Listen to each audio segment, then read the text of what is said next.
Hey, it's Raymond here at the UMI Performance Race Shop in front of part number 273130.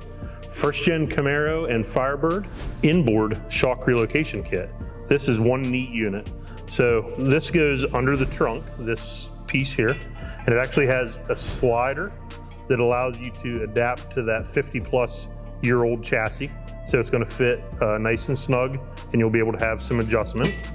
The real claim to fame is it allows you to use either standard shocks or road race shocks, double shear mount, and it moves inboard and outboard. So you can change the angle of the shock to clear exhaust, etc. With the adjustable frame mounts and then the shock mount also being adjustable, it gives about 5.5 inches of total available adjustment.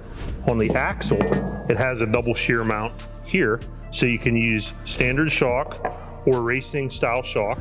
It's going to allow you to hike those shocks inboard to clear wide tires, exhaust, really anything you want to clear. It comes with all the necessary hardware here, direct bolt in, no cutting, grinding, or welding required.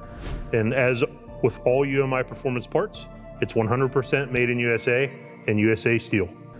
If you have any product related questions about any of the things you see in our videos, you can email us at sales@umiperformance.com. And if you have any technical questions, we're always available at support@umiperformance.com.